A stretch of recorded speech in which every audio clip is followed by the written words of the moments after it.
let me also say the other reason that this reschedule is right in every way is, just to reiterate, I think I said this to you on text. I finished an administrative job yesterday. You were looking Wow. at my first day of freedom. Oh my God, congratulations. I feel amazing about it, Alana. I Do feel you? amazing about, oh, amazing. Here's why.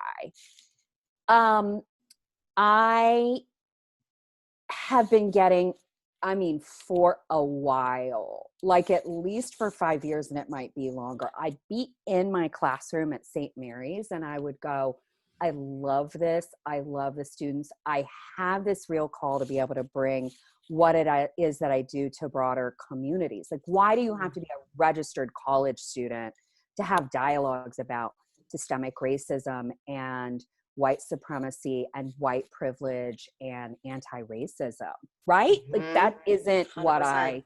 right? So I have been having that feeling minimum 5 years. It might even be longer. I have a flash of me in Dante Hall with my sociology class and going, this is incredible. I love these students. I love this. I want to just bring it into broader communities. I want to have these dialogues in broader communities with a lot broader set of folks. And so, and I was starting to also go, I want to podcast. I think I started that probably 3 years ago. I'm like, I really want to start podcasting. And I had all of these, and I started saying, I want to create circles of women. What is that about? And, circles of women around what? Well, now in this moment, what is becoming so clear to me is I want to create circles of women who want to unlearn racism, white women who are on the path to becoming anti-racist, like really becoming anti-racist. I Wow. want to create these small circles, relatively small circles. What that looks like in the moment is probably, synchronous online interactions, and create that. I want to offer my content in much broader communities, and I want to start a podcast and have a little recorder over here, and I'm gonna learn to edit. I'll teach you. Are you serious, Bridget? You have to. This is the beginning of our podcast now. I already just decided as you were talking, because this is like the reason I reached out to you is because I feel that way about you, is that like you have made, and I told you this, the biggest impact on my life. I don't remember any other professor. I don't know. I have a terrible memory too. Like I don't remember anyone. I remember you only, and specifically I think about you often in my day to day and wish that more people, all my college friends remember you. Like I remember CC Chambers and I would have like really in-depth conversations about gender and race, and like, CC's a trans Black man and I'm a straight white woman because of you. And I remember us getting into like heated talks in your class, and yet like we would resolve it, and like he's still my friend today. Like we talk often, and when I thought of you for this, I thought like more people need what you have to offer to the world. So that's why I wanted you on this podcast. I'm like so excited that you want to do this, and I will teach you whatever you want to know. I'll help you through the whole thing, because I actually so deeply believe that like your message could change the world. Alana, if people could see me right now, I'm holding my heart. Well, they will on YouTube. The YouTube watchers, I'm holding my heart. They can verify. I cannot tell you what your words mean to me. I just feel so, you're humbling me. I feel awe. I can't even believe how lucky I am that I got to do that work with you and Cece and all of our other students who came through SMC. In my 10 years there, it just couldn't be more important to me, those ongoing relationships, the work we did specifically in the classroom, but then it grew. right? Yeah. It grew beyond that. There was something about what we could create together, the dialogues we could have, the ways in which I love hearing that you and Cece are friends now, continue now, would have those bold talks when you were in college. Difficult, they can be difficult conversations, as you just named the two different social locations that you two come from. And I know you all were always willing to step out into dialogue. Like you Mm-hmm. all have so much love in your hearts for each other and for other people. You were willing to step out into those dialogues. And what I see now is in this moment where we have the greatest opportunity, the greatest opening in my lifetime, since I've been conscious enough to know about movements, we have this opportunity for folks to not only have these cross-racial, cross-gender, cross-sexualities, cross-class, cross-everything, national boundary, these dialogues across difference. And we have in particular so many white folks who are willing to come to the table now and talk about these things and try to unlearn racism. That's not to take away that, of course, there are a number of white folks who have been doing this work for a long time. So it's not like it's new for everyone, but for a really big swath of the general public, I think the willingness to engage in these dialogues and to look at their own spaces of not knowing and to show up and do the work, I think that piece is new. Are you seeing that same thing? Yeah, and I was going to ask you that. That's like really one of my big questions for you is this feels different right now than things have ever been, and even in all the I think that's why you've been so fresh on my mind too, is that like things like white privilege, things like intersectional systems of oppression, like those are not terms I have thought about. I work in like this field, but yet people just started like saying these things again, started using this terminology again. And I haven't thought, I mean, I like think about it because of, I'm like working with, at-risk young people who are racially profiled all the time. But I never seen like so many, like I remember my mom called me recently and she was like, I just learned like what redlining was. And I was like, oh my, this is so, and she's like, I had no idea. Like people are learning things that they've never known on a broader scale. So like, are you seeing that? And I guess just jumping right into like, what is your take on like, what can we be doing right now? Like, what can you tell people? Thank you so much for that. This is a different moment in my lifetime, at least, because I didn't live through the civil rights movement or, what was still lingering of it, of course. I was too young to be conscious of. I was too little through the kind of women's liberation movement. Mm-hmm. So what I can say is in my lifetime since I've been conscious, since I've been an adult, I guess, this is the first moment where truly it's a real new opening. And we might debate, people have debates about, I mean, is it because of the pandemic? Because we were all stopped in our tracks, literally stopped in our tracks in our homes, not distracted like we normally are, not racing around so busy we can't really think about real issues. We're, of course, facing not only the continued devastation of the pandemic, the economic devastation that's come with so many folks getting laid off, let go, put off their health insurance, furloughed, all of that. And then, of course, you have the moment of George Floyd's murder. Mm-hmm. And I think that while we have had horrific visual footage of others, like Eric Garner and others, literally saying, I can't breathe, and being murdered in front of our eyes, there was something about how people were paused in this moment. Our lives were on pause, and people had to look at that horror and go, is this America? Is this the America we live in? Yeah. Is this something I can stand behind? I don't know what, but that isn't right. We can't do that. And so I saw so many white people say, um, I, this is horrific. I can't stand for that. And who, at least folks that I know, they saw the protests erupt and said, what can I do? I'm coming down. There are a ton of people who've never been to a protest before. In particular, I've had white women, either that I know or that I'm acquainted with, say, I've never been to a protest in my life. I lived in Oakland.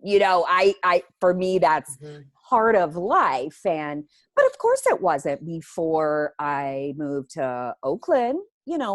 People going out into the streets and lifting their voices together on a pretty regular basis to say, this is what we believe and we stand together. That tradition was introduced to me in a personal way. I'd read about it, of course, but I got involved in it in Oakland. For a lot of folks, this is the moment that they get involved. And I've just heard a lot of people say they just didn't know.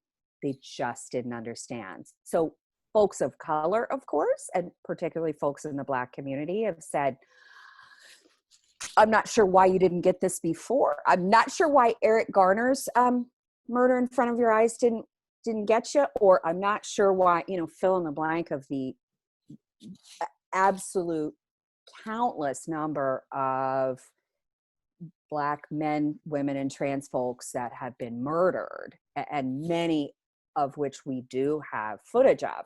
Somehow this horrific murder of George Floyd right in front of our eyes has been the catalyst for so many. So to me, there's an opening of the political door that has not been open, that a lot of folks have been kicking the door, tried to push the door. It hasn't been open. The door is open. Yeah. And a lot of people are showing up and saying, I want to do something. And so here's my message about what can we do. And other activists or scholar activists or community members might say something different. So mine is one voice. I think that it depends on your social location. So as you know well, social location is somebody's place in the social structure based on their combination of identities. So I am a white woman from the South who has a PhD, who is 51 years old, right? So that makes up some of my social location. Folks of color, and particularly Black folks, I would never deign to tell somebody what they should be doing. And I know that those who are most directly targeted by systemic racism are lifting their voices in many ways. Many are getting involved in the protests in their cities. I also know in this moment of COVID-19, not only still being here, but surging in numbers, a lot of friends my age have underlying conditions or have reason to say, I just don't think I can risk it being out there, or they care for elderly parents, or they, live with someone who has an underlying condition. And so they say, I just can't get out there. And these folks have been politically campaigning. They've been writing postcards. They've been getting involved they've been reading books. They've been going to webinars and online workshops. They've been doing that. I think others are doing in their literal day jobs, as you are doing the kind of direct work that they can to address places where intersecting systems of oppression are harming real people's lives. Others are attorneys who are fighting for victims of police brutality. So my message, Alana, really is, I don't care what your superpower is. I think we all have a superpower or more. Yeah. that we do, that we're so good at, that we are given gifts that we've honed, of course, over time.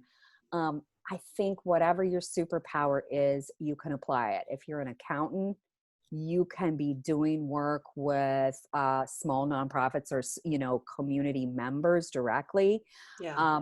If you are an attorney, you can be doing, whether it's in your day job or pro bono work on the side, with folks who need legal representation, who in this deeply disgusting system of class exploitation, the people who need support the most so often don't get it. Mm-hmm. You can be like me. I'm a professor, so I'm a teacher, trying to teach these concepts and bringing the message to broader audiences about what systemic racism is, and what systems of oppression are, and what white privilege is. So I wonder how that kind of recommendation resonates with you.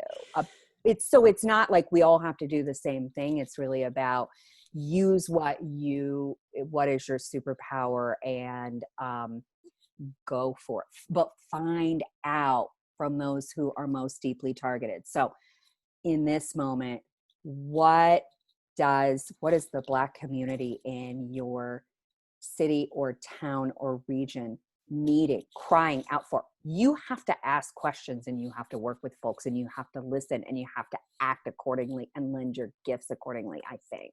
Yeah.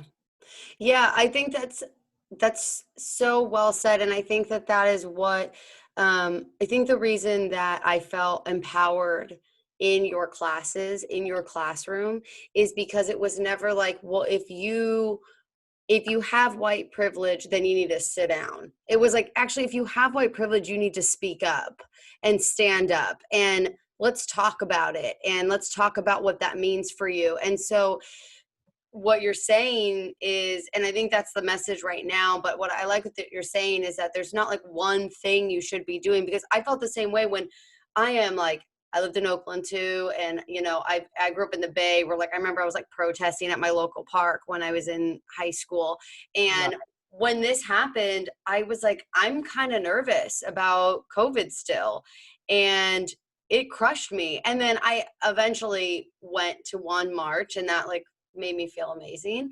But two of my friends got sick who went in March. So it's really, really tricky. And so Ricky in this moment. very tricky in this moment. So I think by you saying there's so much you can do, I think that the one big thing that people can do right now, especially, is educate themselves.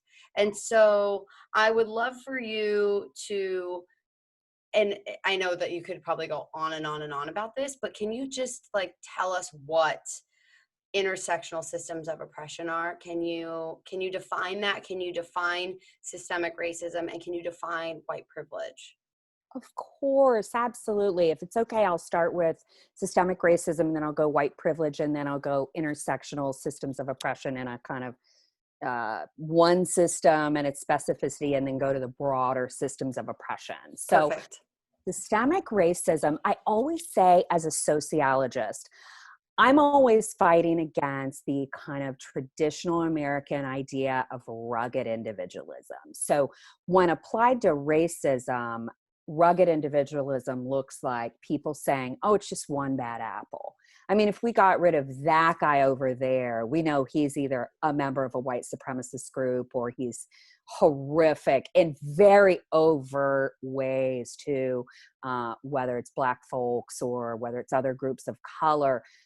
People have long as I've been an educator, so I've been an educator on these issues for 23 years. So as long as I've been an educator, I've known very well, because it comes up in my class when people first enter, not always, but it's always a theme, people going, I'm not racist. So if you just get rid of that one guy, he's clearly terrible, then we'll all be great. As a sociologist, that's not at all how I see it, as you well know, as my former student. Not only do I see systemic racism and other systems of oppression as socially constructed, So meaning, I think that humans over time took this way of exploiting and dominating others and codifying it and going, how can we get all the spoils, all the money, all the power, all the highly valuable resources? And what about, it's as nonsense as, what about folks who are, their skin tone is darker, there's more melanin in their skin tone? So how about, clearly with the Atlantic slave trade, saying, how about those who are coming from Africa, we're going to steal their labor that we'll make a profit from. We are literally taking, ethically and morally willing to accept humans being offered to us as free labor who are dehumanized, exploited, raped, and treated as not human. We're willing to do that for our own gain. I mean, think of the horror of that. And so folks originally from Africa, from different countries, they're being willing to say, we'll use other bodies like that. Well, then the current incarnation has been, it's morphed. It's this, well, people know that's not right. Most people, let's say not everybody, most people are coming out of the woodwork these days with their, what we didn't know just how racist they were. But most people would find that reprehensible. But what we've done is put into our institutions, not you and I, not anyone who's living right now. We didn't create these systems. We are not the creators, but we are responsible for addressing them, combating them, transforming them, and hoping to eliminate them.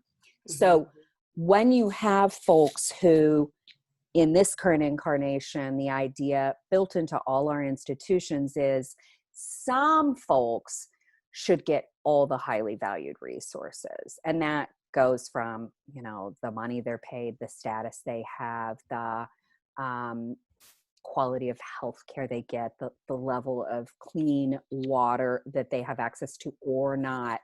It even comes down to those things like who is assumed to be having a good motive or to have a neutral motive versus whose body is assumed to be dangerous or a weapon literally upon just appearing into a space. So when we have something like that, I'll draw that back to systemic racism is really about having a preference for a race in the US, the white race, and all that is socially constructed as white. And I'm doing air quotes because that's not a thing. It's a social construction that we make up. Mm-hmm.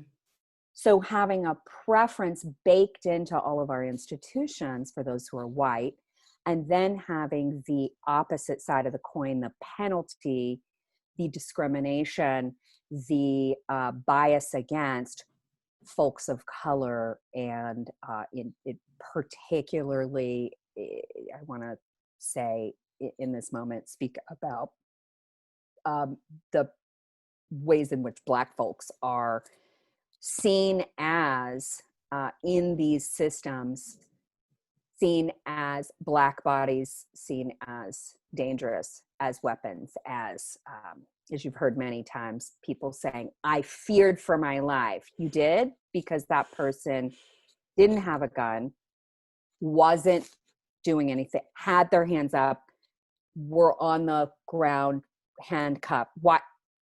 Was a bird watcher.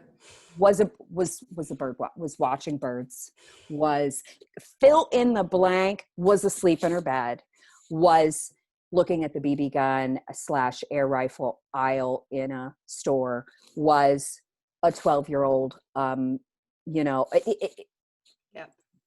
So fill in the blank. So then to be to restate it in a more succinct way, systemic racism is the idea that racism, the kind of preference for one group and discrimination against another group or groups, is built into all our institutions, our schools, our communities, our churches, our fill in the blank, on our families, all our institutions.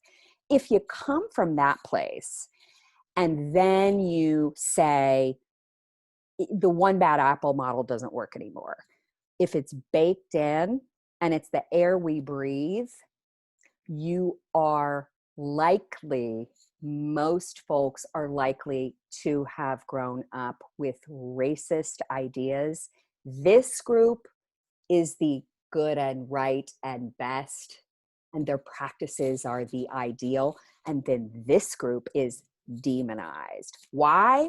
Not because of anything inherent, biological, genetic, nothing. Literally a social construction of this skin tone versus this skin tone is good and this one is bad. And it's almost that simple when you really come down to it. When you have that, of course, there's another group then that benefits from that systemic racism, and that's white folks. In our society, it's white folks. And so the idea of white privilege from a woman named Peggy McIntosh, she talks about how white privilege is a set of unearned assets that, and she uses the metaphor of a knapsack. She's from the North. Unpacking the knapsack of white privilege. Yeah. So she calls it a knapsack. She's from the Northeast, and this was 1989 when she published this. We can think of a backpack or a package, a purse, a bag, a message bag, of unearned assets. The person has, metaphorically, the white person has an extra GPS, a get out of jail free card, a wad of cash, phone a friend in an emergency, an extra cell phone, background knowledge of what's coming next, and insider knowledge about who to call if that person gets in trouble, etc. And that's the thing that white folks carry around. And the really twisty thing is that the wearer is supposed to not know about, is supposed to remain oblivious to. This is why a whole lot of white folks will say, I don't have any white privilege. People get, I'm sure you've noticed, some white folks can get very angry at hearing the term white privilege. Really angry and very upset. And we call that white fragility. Yes. Yes. Right? And it's two white women, I think. I have to assume you've seen it a lot. Have you seen that kind of people getting upset at hearing the term white privilege or defending that they don't have it? Oh, yeah. All the time. People who aren't aware of it. Definitely. Right. Yeah. Right. Same. It's only folks who aren't aware. The folks I'm friends with and hang out with and choose in my circle talk about it and understand that white privilege is something, once you are aware, once you have been made aware, once you understand, oh, my silence actually is complicity. It actually, my silence is my silence as a white woman is expected in the system of oppression called systemic racism. My silence is baked into the whole system. If white people who are benefiting from that system will just stay silent, the system can keep going ad infinitum and exploit and murder and dehumanize at will. When white folks lend their voices to the struggle and say, I might be actually uncomfortable saying something. It's not comfortable. It's not meant to be. When somebody first starts speaking out, I would expect that would be uncomfortable. The whole system is built on those who have the privilege not saying a word. So once somebody says something first, and maybe it's you're in a friend group and somebody says a joke and it is not funny. It is not funny. And when you're the first person to go, yes, was that a joke? Because that was not funny. Or however anybody would say it in their own way, through their own personality. That's hard to do. We all know that. It's hard to do amongst friends. It's hard to do at work. It's hard to do in our communities. It's hard to do in our families. And so the ways in which folks can use white privilege to stand with those who are targeted by the system of oppression, stand with, in this case, stand with Black folks, stand with our brothers and sisters who are losing their lives and it's been happening, but here we are in greater numbers saying, what can we do? We can follow the lead of those who are targeted and say, in relationships, meaning even folks I work with or friends, I will in specific situations say, how can I stand with you? I've had so many of my Black women friends say, here's very specifically what you can do. And I do it because I didn't know. Of course I didn't know till I asked, oh, that's what's going to be helpful to you. I say what I just said to you and I put it in a letter and I send it to those who are questioning your story. You best believe I'll do it.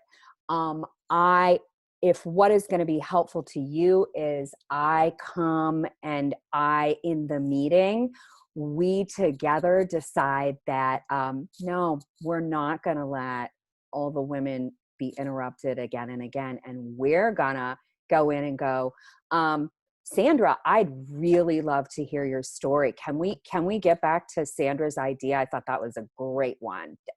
We can do that with and for each other.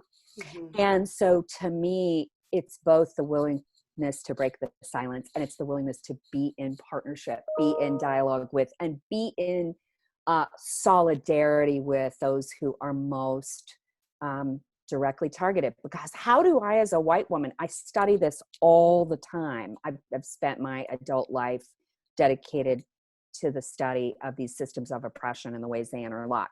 How would I know in this exact moment without reading, watching the media, listening, in my case, going to protests and understanding what people are and experiencing it and understanding what people are saying, talking to my friends, not saying educate me, but saying, how can I stand with you?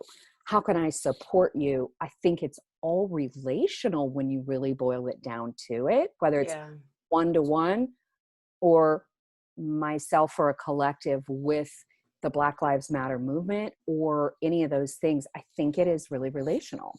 Yeah.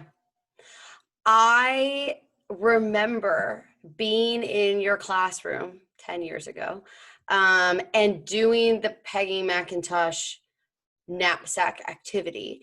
And I don't know if this is like in my mind or not, but I remember I believe our class was fairly diverse because I don't know if you remember, I created a social justice major that did not exist because I was like, got that. Yes. Amazing. I was like, this is what I want. But mostly what it was about was that I wanted to just take all of your classes. And so I'm not kidding.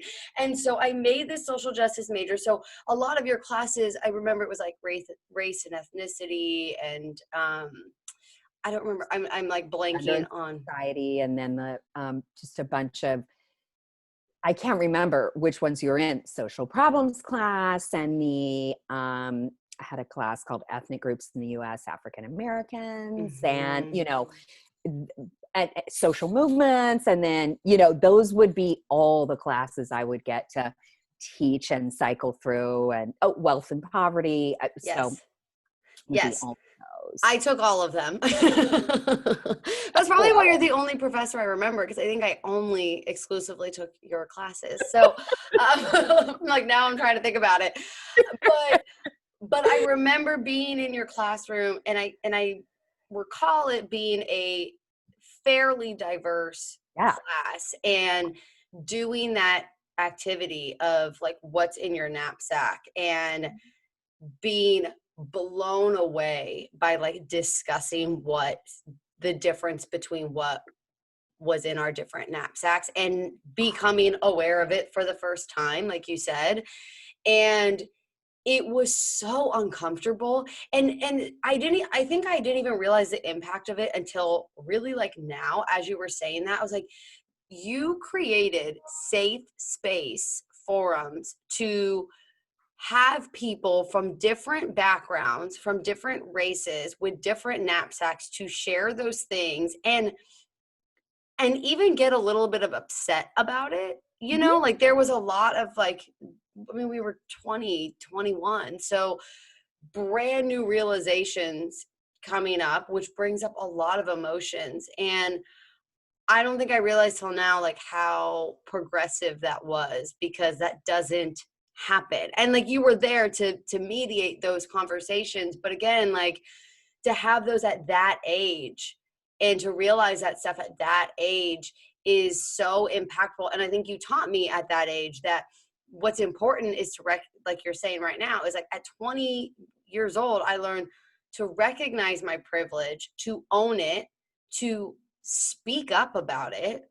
And so even when I went into the work space that I did, and I went into corporate America first, so like by no means was I practicing really anything except for like the volunteer work I was doing, but but mainly when I started working with Covenant House and started working with at-risk youth, 65% of which are Black. Mhm. um, a lot of times I would get like, well, what do you know, Miss Alana? You don't get me. And I was like, you're right.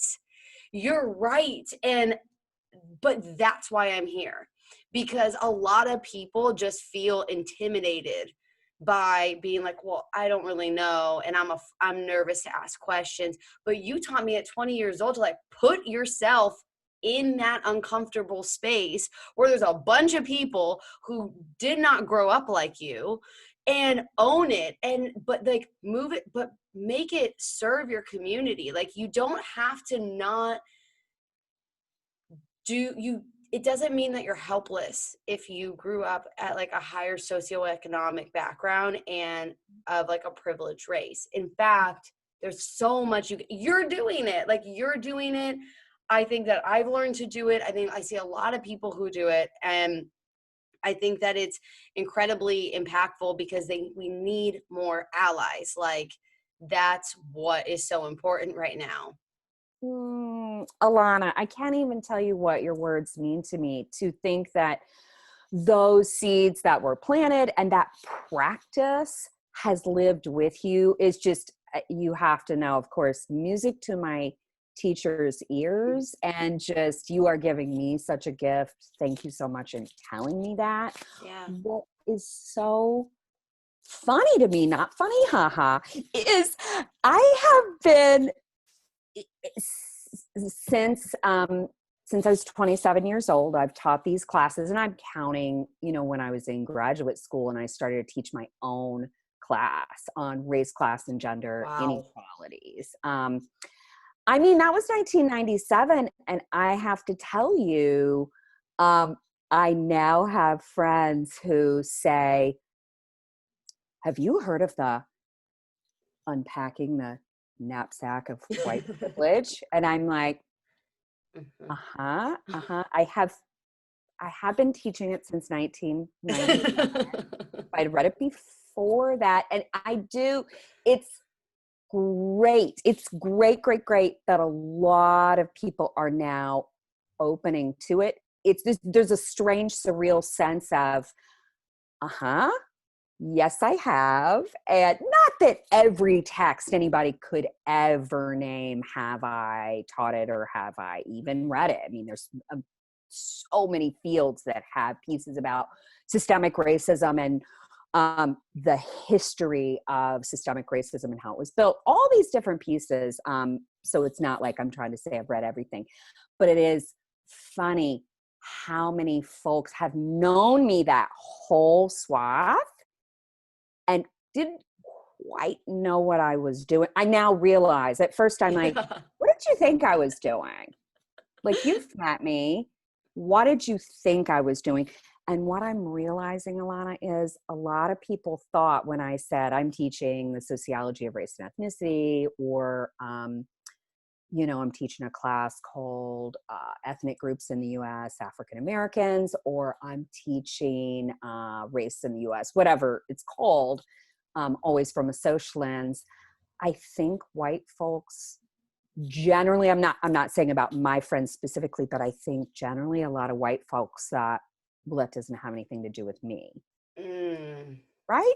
It's the Mm-hmm. only way I can explain it, because they knew I was teaching these classes. These are friends I was in close contact with, but that didn't realize, they didn't ask any questions, and I didn't, if they Yeah. weren't particularly interested in the content of my classes, I, of course, would mention things when they came up, when things absolutely had to come up, or with some of course, my closest friends, I talked about these topics constantly. It's just interesting to me, the opening that's come with people going, you've done this for 23 years. Now people are interested. Yeah. Now they want to know. Now they want classes. And so I'm developing a whole series Mm. of online classes of, some are one-off. You could take one interactive workshop. Some are like online units that you could take at your own pace. But something I really want to retain, the reason I like people are online synchronously at the same time doing interactive work, is what I've always prized was being able to create that container for folks to have those difficult dialogues. My being there to reinforce if anyone ever would name call somebody or talk to someone in a disrespectful way, as you may remember, I would say all the time, you do not have to agree about anything, Yeah. but talking to each other, engaging in a respectful way that honors the respect and dignity of each human is, in fact, imperative.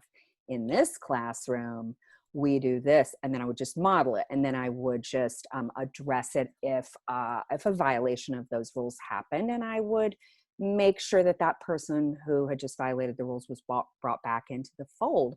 I know I knew I was modeling something for folks, and we were engaging in something that most of America had forgotten how to do, or maybe never knew how to do it. But I think I've forgotten how to do is just talk to each other in deeply respectful ways, whether we agree with each other or not, whether we've had the same experiences or not.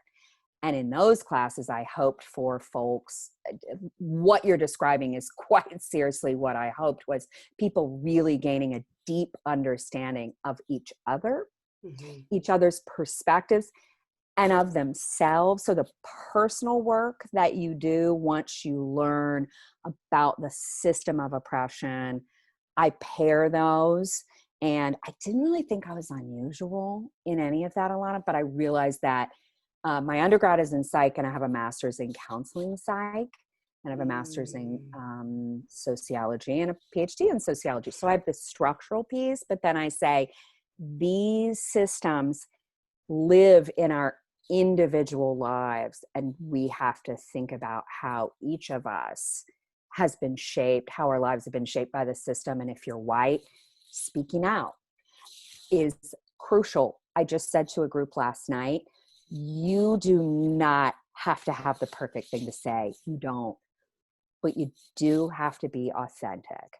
Yeah. So for me, stepping out, white woman doing this work, stepping out into it, I could offend someone, put my foot in my mouth, step out into it. Of course I know I could. I've never had, of course I try not to do that. That is deeply not what I want to do. But I've also had people bring something to my attention, and an authentic apology and a sincere effort to do better is what's required. I've never had anyone reject that when I've offered that sincerely. So I think for white folks, getting out of the comfort zone, getting out there, using your voice, and just like you said, saying, you're right, I don't understand. Help me understand. Tell me how I can understand your story. How can I stand with you? That alone, I think, is a powerful tonic. Yeah. You kind of touched on, and maybe you can just like answer a little bit more. This podcast obviously is going to be longer than most because I have a lot of questions. I won't go too much on, but one of the questions I had for you is, what is it like being a white woman teaching race? Like, what made you want to get into this? Mm-hmm. And like, has that ever been difficult for you to be a white woman teaching about like racial and ethnic studies and equality and inequality? You know, I wouldn't say it's been hard. It's been something that the work is ongoing. Like the work I have to do as a white woman teaching this is, it is my life's work. It's who I am. It's not something I put on my professor outfit and walk into the classroom. I try at least very much to just, I'm authentic. I live my passions, and that's who I am in the classroom. It's who I am in the world. It's who I am when I'm at home. So I try very much, or I don't even think about it, frankly. It is who I am. But in answer to how did I come to this? I had a moment in graduate school that is so vibrant for me. I came into graduate school in sociology studying gender. So gender soc.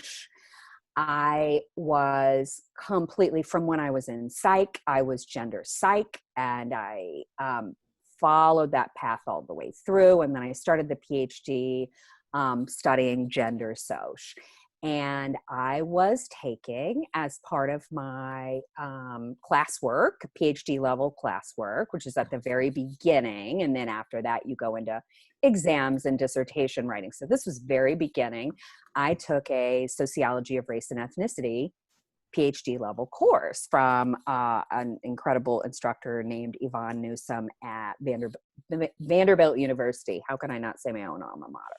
I took that course at Vanderbilt University, and I was in the class with almost all African-American grad students, not just from SOC. My friend Lynn from SOC was in it with me, and we were the same year. And then there were all kinds of other students from other programs in the graduate school at Vanderbilt. And then there was one other white woman. And I got in there and I realized I knew almost nothing. It was embarrassing to me, and a feeling of, oh my gosh, every Black classmate, every single one knew not only theories and concepts and frameworks and authors, they'd read deep texts, and I knew crap all nothing. And I was embarrassed, horrified, and almost didn't know what to do with myself. So I went to my teacher, and I was going to talk to her about my paper, and I ended up bursting into tears and going, I know nothing. I'm really embarrassed. Every one of my classmates, except the other white woman, who also knew nothing alongside me. Every other classmate is so knowledgeable. They have done so much of the work. They understand all this. And I am coming from zero. I'm really sick about it. And she said, you're white. How would you know? You were designed not to know. So here you are. Welcome. You're here. You're with us. And she goes, you have a lot more work to do to catch up than your colleagues. You do. Let's be honest, you do. You're right, you know nothing. It was, legitimately true. Zero. I had those. I had the lenses of white privilege on, and felt the opening that came for me when she didn't shame me. Of course, in hindsight, I'm thinking, what did I expect? I think she's going to shame me. No, the way she treated it was, welcome. How would you know? And you're here and you have a lot of work to do. And that just released me, Alana. It just released Yeah. me to go, instead of sitting in the, I feel embarrassed and I feel ashamed and I feel deficient and behind, which I was, I did the work. Now, I remember, through the end of that class, I mean, just having, to this day, obviously, the admiration for my classmates and wow, I didn't even know what I didn't know. And look what they know. And oh my word, I have experts all around me. And then because they had lived experience as well as the academic study, and they were pairing both, and it was powerful. And it was actually an unbelievable opportunity for me. Once I could shift my frame, I got to be in that class and hear the contributions of these incredible scholars, and nobody ever was shaming, blaming. They were just invitational. I got to join. And there was no like, we'll catch you up. I mean, of course, like I had to do the work. And that set me on okay, I'm not just a gender sociologist. I'm a race, class, and gender person. And that became, okay, now I'm teaching in a class like social problems, which is the first, I've been a TA, but the first class I got to really choose and design. I got to choose the units. Something like social problems, you have this SOC framework, but you get to kind of go, these are the problems I care about. So some people go, I'm going to do environmental SOC, environmental problems, and then I'm going to do Mine was, I'm going to do, and I do it in this order: class inequalities, racial inequalities, gender inequalities. And then how do those intersect in our educational system and in our environment? That's just how I decided at whatever point. I think I added the environment somewhere over the path, but it was always class, racial, gender. And then how do they intersect? And that became not when after I'd done this background work and I became a teacher of these things, I just had that one graduate class. I had to learn and teach myself and keep reading and look at the literature and read new books and learn new frameworks. And it just, again, it started when I was 27 years old. It just rolled from there. Yeah. And it became something where I realized that I could have, all the kinds of students that show up for a social problems class. Usually they're getting some kind of gen ed or core curriculum credit for it. Many are not social majors. I mean, some are, we have social majors and minors, but we have a lot who are just, I don't know, I'm fill in the blank major. I'm here for this.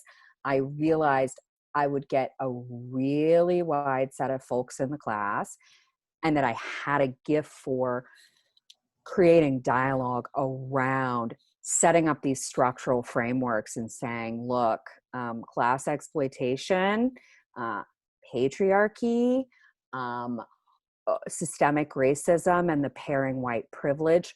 Let's talk about how those are interlocking. So back to your question about interlocking or intersecting systems of oppression.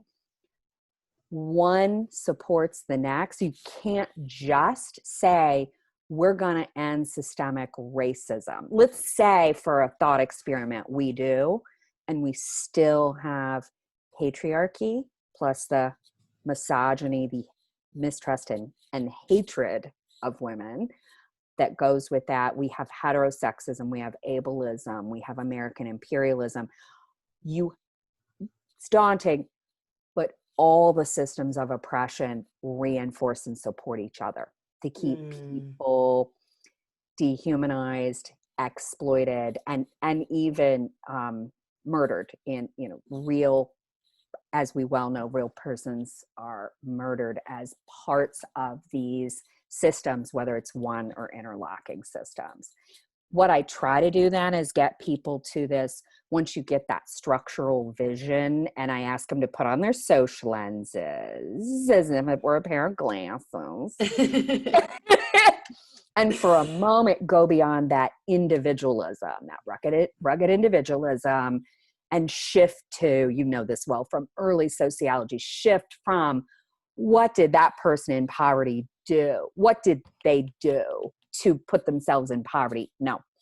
What does the system of capitalism do to exploit those that are placed at the bottom, whose labor is either robbed from them, than those who are making pennies on the dollar of what those at the top are making off their labor, to what are those in the working class, how are they exploited, looking at the different classes. Once you can get to that structural level, and then I can always say these systems live out in individual people's lives. So how does that institutional piece connect to an individual piece for you and you and you and you and me? And how can we talk through that, understand that, come from our very vibrant differences, but try to find our commonalities while respecting each other and saying, I may not agree exactly with your tactic. This is where I see a lot of people's differences come out. I may not, we want to get to the same place. We may not have the same idea about tactics. So if we're in a movement together, how can we get on the same page? We have to make a decision. How can we respect folks, make choices, and take collective action? And then at the same time, as I said earlier, how can each of us use our own talents to lend to collective efforts in all kinds of fruitful ways? Yeah, you're amazing. This is bringing me back, and I'm also just so grateful that you can share this on a broader level. You need to offer online courses, because I would like to register, and I'm guessing that a lot of people who 100%. Oh my God, you're so amazing, because you've already had my courses. But that was 10 years ago. I feel like I'm relearning everything today, and I want people to be able to do the same. Are these available yet? How can we access them? They will be soon. So may I share a URL with you? Please. The month of July is my course creation month for community courses, meaning not just my students at the University of Louisville, who I obviously will still work with and serve and be in dialogue with, but the creation of community courses starts now. So I can share that information with you. Great. Okay.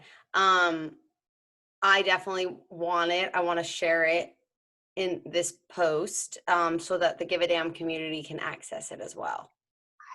I absolutely love it. What I can do in this moment, this is something that came to me about messages I've been getting for a while about what I'm called to do. I just feel like, gosh, I've spent, truly my whole career, and I'm sort of, I guess you'd call it mid-career, truly my whole career learning how to lead these dialogues, how to bring people into the conversation, how to make it invitational, and how to get people to bring the work, not just as this definition out there, but bring it into a personal space and make it theirs, and have people walk forward with those ideas and that understanding at not just an intellectual level, but honestly at a heart level, where people can enact it whenever that becomes evident to them in their lives. Yeah. We hear that in your story of, I was in every class. You were like an incredible member of every class. And I hear that in this moment, in the current work you're doing, it's all becoming amplified for you. Yeah. Just amazing. And to think there might be others out there like you who, not just my students, many, many, many students over the whole US who have had these kinds of courses, or even one of these kinds of courses. Maybe it's been a little bit more dormant. And then to go, I learned this. I learned this, and I remember unpacking the invisible knapsack. And I remember those dialogues. And I remember us comparing our what's in your knapsack and having that big aha moment. Yeah. I love that you're sharing that with me. It means so much to me. And I hope you don't have to be a registered college student in this moment to learn about these topics. And I want to be able to offer more broadly, and I will be doing online offerings. So I'd be happy to share that information with you. Please, definitely. Oh my gosh, to think that somebody like you would come back to a class of mine. I'm so excited. I taught. I love it. I made a major around your classes, and now I want to take them all over again. That's how great you are. Which is why and for everybody listening, we have not talked or seen each other since college. I mean, we've like followed each other on social media, but this is like the first time that we've talked, and I feel like I could talk to you for hours and hours and hours. So that's why I'm going to take your courses. I love it, Alana. And as I said, you are so incredible in the way that you are enacting the work. I can't even wait to hear how so many of our other classmates, your classmates at the time, those in our community, how they're enacting the work. And I know that looks really different. Some are, one is a teacher and you work in your organization, and another is an attorney, and another is a physical therapist, and so on. You know what I mean? Yeah. What people's jobs look like are different things, but knowing that the work lives on through all these different incredible folks, it's just magic to me. Well, you are magic, Cynthia. You are magic. Period. Thank you. You're welcome. You are just incredible. Thank you. I have to ask you one last question before we wrap, and I ask everybody this, and that is, what do you give the most damns about? Wow. Oh my goodness. I have to, I'm just making sure I don't have to go somewhere this second. Yeah. Would you ask that again so that we have, I know you know how to edit, but would you ask it again? Let me put it in my mouth. The last question for you, Cynthia, that I ask all my guests is, what do you give the most damns about? I think I give the most damns about other people. I really care about the people around me. I really care about my students and my former students. I really care about who they are as humans, and I want to know what they think. I think they're brilliant. I think they have so much to say. I'm really listening. I give a damn about people's stories and about my deeply listening to their stories and my being witness to that. I give a damn about giving everything in my power to challenging and ending systemic racism, patriarchy, heterosexism, class exploitation, ableism, American imperialism, and so on. And I really give a damn about saying to people, here's how these systems of oppression work. If you feel like you've internalized it and you don't think you really know much and who are you to speak? That's the system of oppression talking. That is designed for you to not speak out and doubt yourself. When you listen to your own inner voice, your gut, you know who you are, you get to speak it. You absolutely do. What we can't control is how other people respond. It's true. We can't know. What we know is we can use our voices to try and end these systems of oppression, and I give a damn about that. Mm. Can I get an amen? Amen, sister. Oh, Cynthia, thank you so much for being on the podcast. This is an honor to be able to ask you these questions that I've been thinking about for 10 years. And I'll when you have your course up, I want to share it on all of our like social channels. And I think there's a lot of people that could benefit, and just from you in general. So thank you for taking the time today to talk to me. Thank you so much for the invitation. It has been an absolute joy and an honor. Oh, you're the best. Well, for everyone listening, thank you guys for tuning in. I hope this was insightful. It was really insightful for me. And again, I've taken all of her courses already. So I hope that this just carries you through this time and make you feel like you learned some really important things, especially going forward on what you can do. If you have questions, you can always message me. You can always message Cynthia. Well, I'll attach her info to this. And as always, give a damn about your community, give a damn about your neighbor, but most importantly, give a damn about your damn self. Have a wonderful day, my friends. Thanks, Cynthia. Thank you.